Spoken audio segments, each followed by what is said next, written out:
Hello, I'm in Nebraska City, Nebraska, Tuesday, August 12th, and I'm at the Kregel Windmill Factory. And it says here on the sign, built in 1902, this is the last intact historical windmill factory in the United States. Cousins Louis and George Kregel began windmill production in 1879 across the street. So I guess that's over there. After moving here, the company now owned by George Kregel, produced by Eli brand windmills until 1941. Due to the steel rationing and the onset of World War II, the factory became principally a retail and service center in the last decade of the company's 112-year history. Wow. It's now listed in the National Register of Historic Places.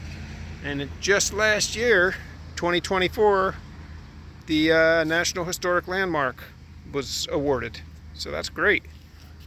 So here's the building, Kregel Windmill Company. And I understand the museum office is this acquired? house next door to us, yes. And it's Great. very 1939 inside it. Oh, neat. Yeah, it's beautiful woodwork. Are we going to be able to look in there after? Absolutely. Yeah, Oh, great. got some nice pictures in there. So I was going to go inside. I'll pay you the $8 and just look around. Awesome. Are you Mr. Kregel? No. No, okay. There are no Kregels in the town. Uh, My name is Dave. I'm on the board Hi, of Dave. directors. Good. And I work on Tuesdays to give our paid director a little bit of a break with his little kids and that. And I like being here. So admission's $8 and just look at this Correct. fantastic historical 1919 register. National Cash Register. Press 3 buttons, rotate the handle, and the drawer opens up. No electronics in this register. No, it's a manual version. There's a bit of a story behind that thing, how we ended up with it. Neat. It's kind of interesting. Is that the serial number up there near the display? Yes. Serial and model number. Huh. If you look up that 855, it'll on the internet. There's quite a museum. These are built in Dayton, Ohio, Neat. and there is a museum down there that must have 350 cash registers lined up. Neat. I've been there. Well, I'm an engineer. I love places like windmill factories, cash registers, Cash register all museums. neat stuff. Yeah, I'd be interested in all that, so I might actually do it. Yeah, well, it's Good. right. It's right. Dayton, of course, is Wright-Patterson Air Force Base and the Air Force Museum, which is. Have you been there? It is unbelievable. Okay, I need to do that. I've been to several military museums. Okay. I love them all. Okay. Yeah, great stuff. So I was just going to go walk around, Please, yeah. do a tour. I'll just be talking. Don't mind me. I'm the only one in here. So yeah, here it is, Kregel Windmill Museum. Maybe I'll buy a t-shirt. Got some literature. Windmiller's Gazette. Wow. See here, looks like pieces, parts. Those are casting patterns and Casting patterns. and casting items Ah, from the company that did cast iron wood for. oh, I see. I could see it here. This is like a mold. A mold and then the wooden patterns that go into it. In some Neat. cases, aluminum. Yeah, so aluminum, I guess other materials, steel, For iron. the patterns, Yeah, almost all wood or wood aluminum. or aluminum. Okay. And on here in the back there, springs and gearboxes, some wire. Look at this stuff. Neat. Upper Pittman donated by Front Family Forms. Casting pattern, Upper Pittman casting. I don't know what an Upper Pittman is, but it's neat. Look at this. Looks like counterweights. This thing looks like a counterweight. Here's another casting. Okay. Yeah. Look at all this neat stuff. And here's a small windmill.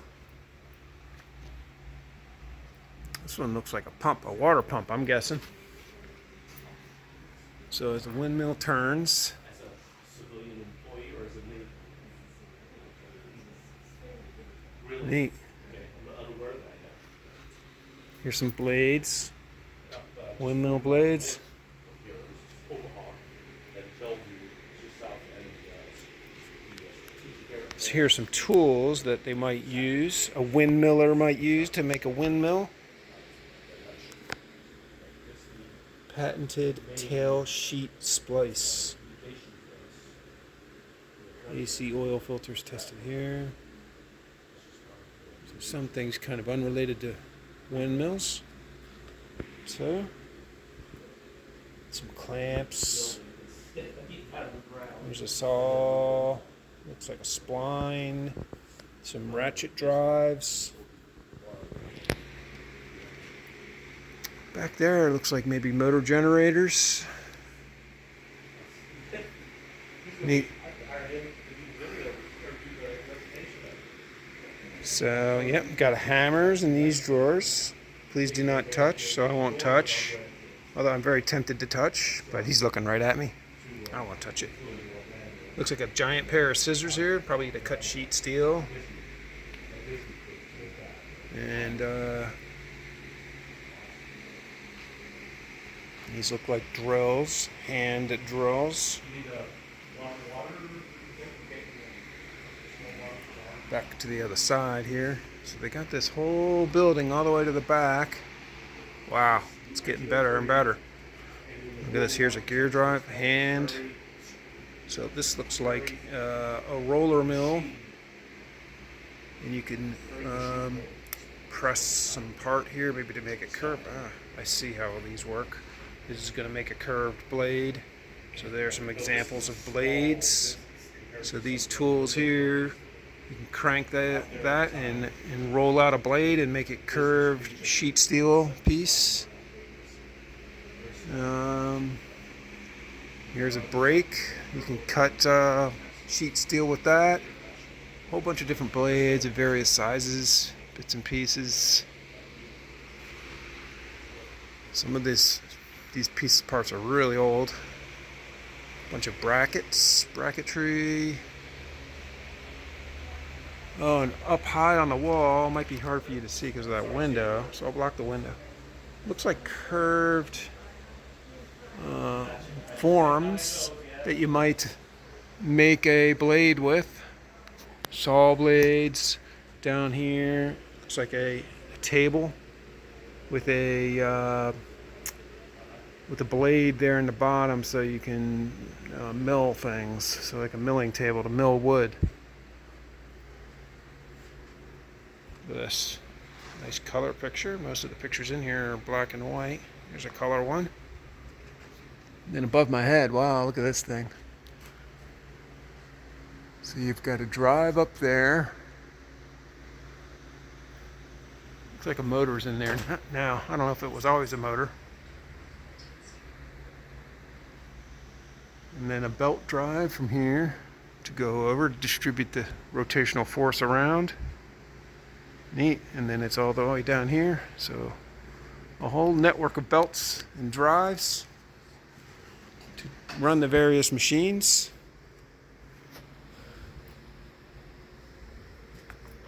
Here's a drive wheel that's not in use.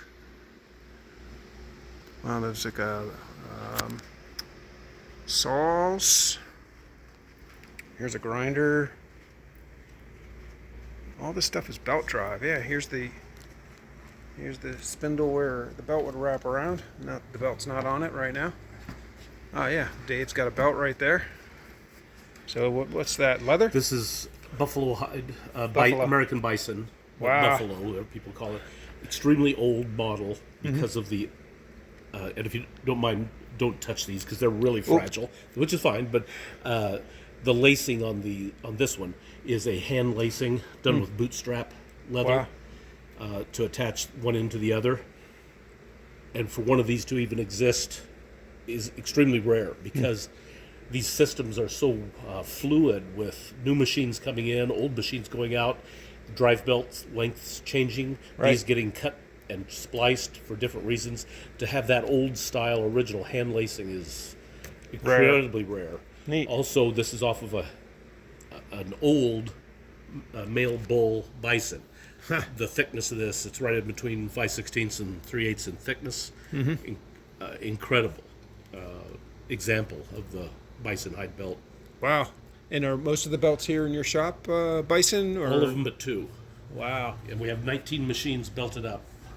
And are these machines in the position that they've been for 100 years, or did you I'm going rearrange to say for no. this one? Well, I'm sure they were arranged prior to us even getting it. As things changed from woodworking more to metalworking, Okay. yes, there were quite a few changes.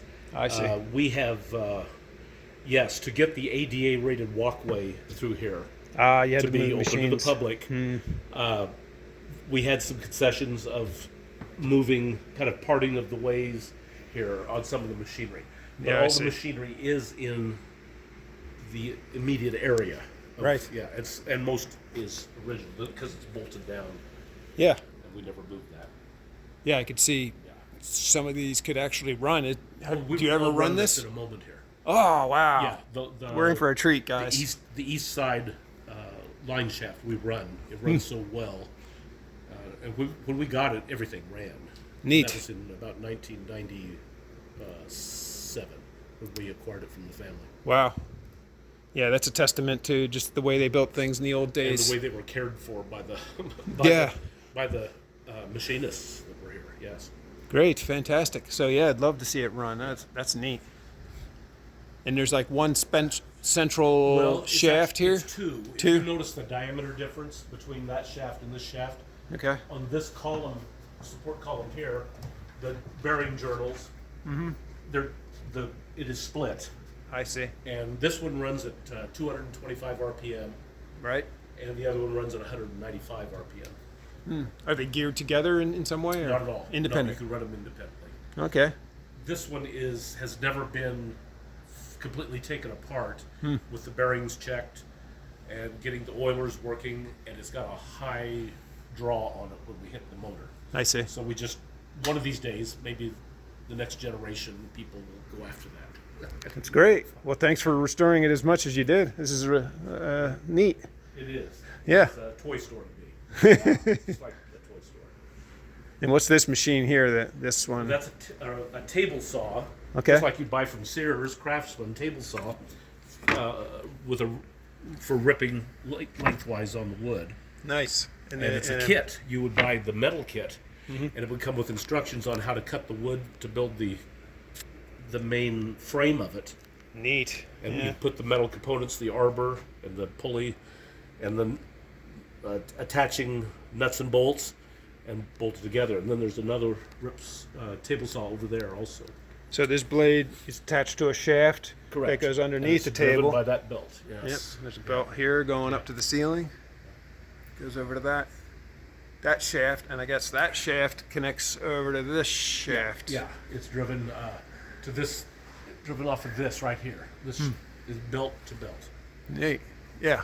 See. And this handle maybe is the way to engage it, Yes. put it in gear. Yes. It's a sliding belt clutch. The belt would be on an idler right now.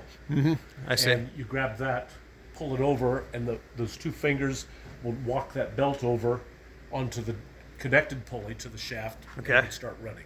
The one on the right yes. is the connected pulley. I And see. we'll exhibit that on another machine over here that works real well. Awesome. Yeah. It's very common.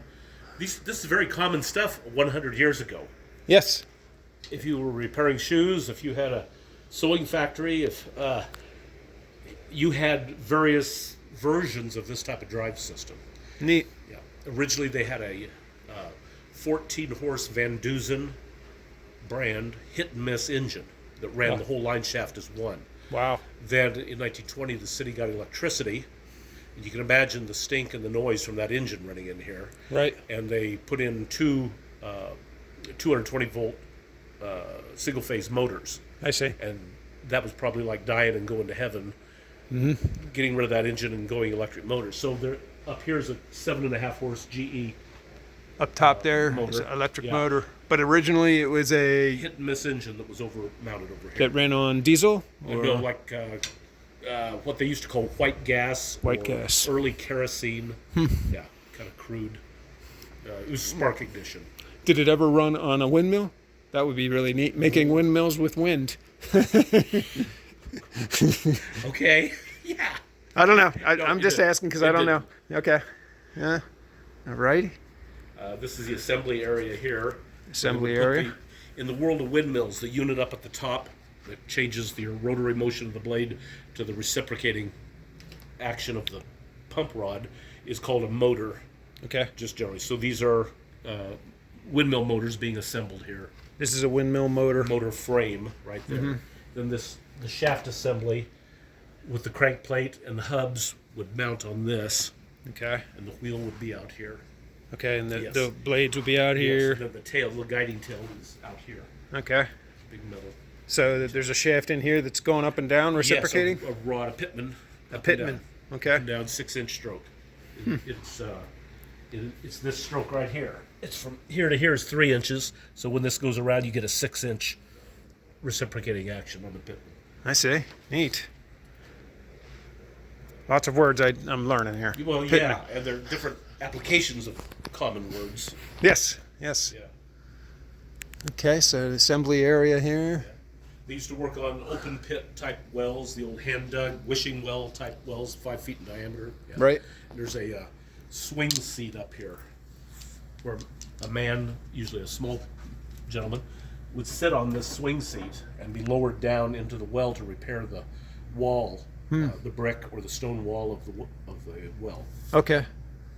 So this shop may have worked on the actual well as well as the actual. They did, yes. Yeah. Okay. And then some wire. Wires, there's 3 different gauges of wire here, used for various things. Cross bracing in the towers, the pull down cable that releases or locks up, furls and unfurls the windmill. I see. Okay. There's a lot of artifacts in A here. lot of artifacts. We say there's 1 million artifacts, and if you go to every nut and bolt that might be in the place, I think I don't think we're lying. Too many to show in this short video.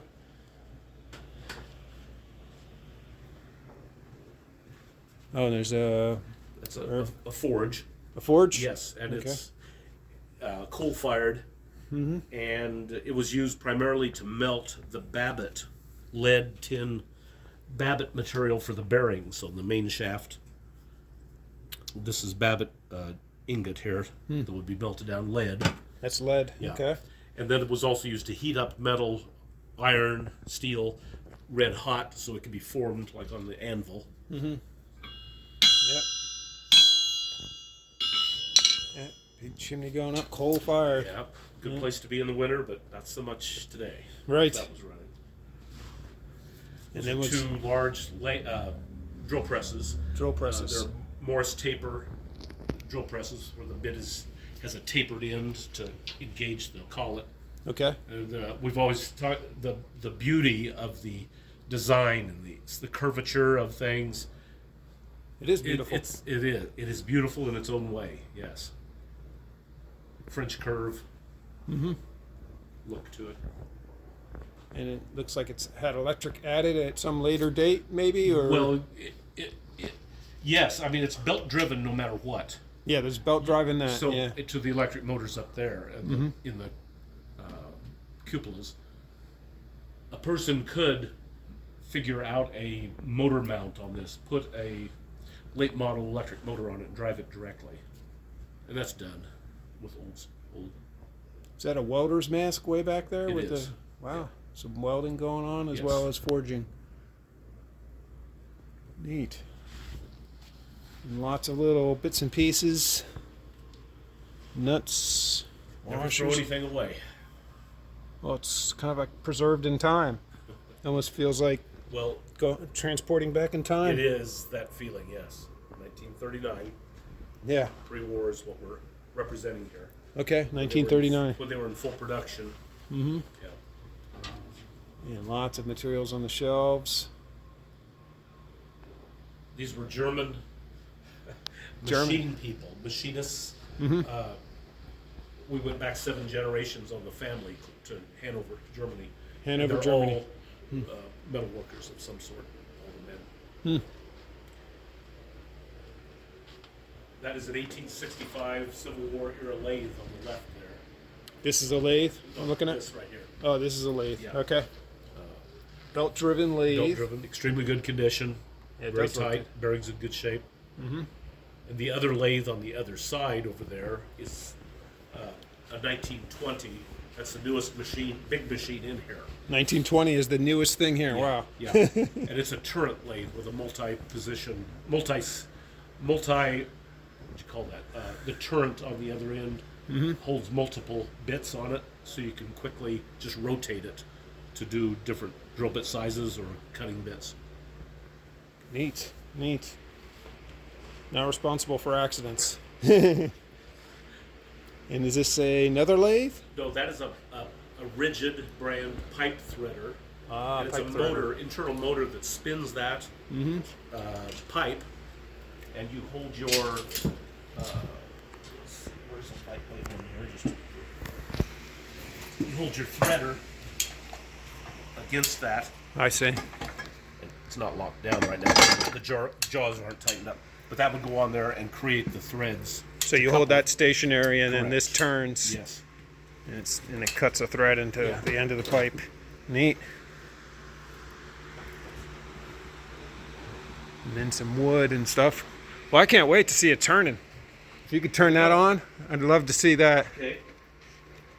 So That's the finale. it's it's got a 5-horse motor up here that runs this line shaft.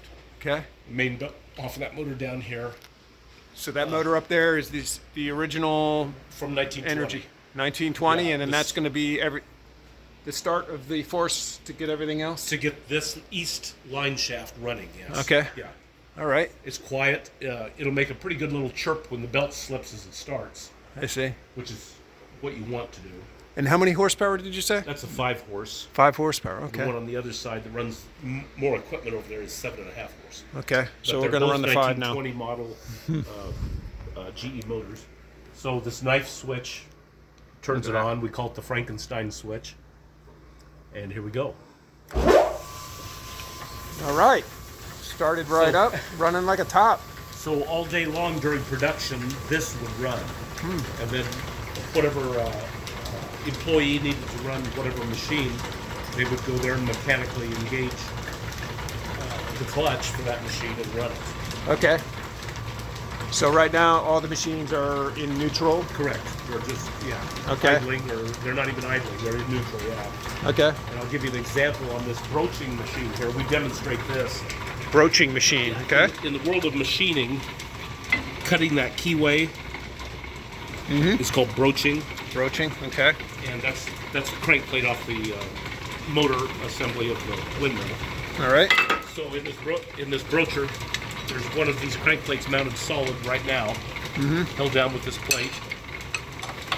And the clutch is a sliding belt clutch, or a gate clutch, because there's a gate that moves the belt. You can see how wide the drive pulley is up here. Okay. I see. It's running an idler pull right now, or a neutral idler pull. So to make it run, the gate moves the belt over Yep. So you're gonna move that handle to and the driven pulley. with just 2 fingers. That's all it takes. That's all it takes. Yeah. And now then that's the cutting knife, which is in this case 5/16 wide. It's like a hacksaw blade, a little heavy. and you would have that disc installed in there, Mounted solid, yes. Drop down over it. and slowly work that Correct. reciprocating tool on to broach the hole. To broach out the keyway in the Keyway, hole. right? Now, if you watch the top of this on the next stroke up right now, I just engaged it. It just moved over about a half an inch, Okay. and I can feel it working against that metal. This is extremely worn out, and I can't find another one anywhere. I see. It could be machined and sharpened, but we're not doing that. Okay. So then to unload it, after there's a preset on it so it doesn't cut too deep. I see. It's very important that it only cuts half the 5/16. Right. So once that's done, you release that, which lets that lay over. Now you want that piece out, so you have to shut the machine off, and it's a rather awkward process here. Got to You kind have to help it by hand to get it back open. of. Yep. Got to get that belt on the idler and That is- not lose your fingers And in the that's process. not an ocean-approved process. So, No so kidding. Now it comes to a stop. Wrench takes the two big square nuts off. The hold down plate comes off, and your crank plate comes out. Ah, this is fantastic. It's neat that you got these machines hooked up. Yeah, they were. I mean, they all operated when we got the place. I mean, and they've been in here in this building since 1903. Many of them in the old building across the street, which is no longer there. I see. So all these belts are 150-year-old bison hide belts. If you ever get a chance, are you familiar with Ken Burns? Ken Burns? And the documentaries he does on PBS about history? Yes, I think I've seen Baseball, jazz. The last one he did was on the American bison. him. Right. Last October, I think it was, 2 nights. And he addresses this, tells about Neat. the near destruction of that animal, Right. mainly because of the belts, the demand on the hides for the belts. Wow. I didn't know. His new show premieres tonight at 6 o'clock here in town. I might take a look.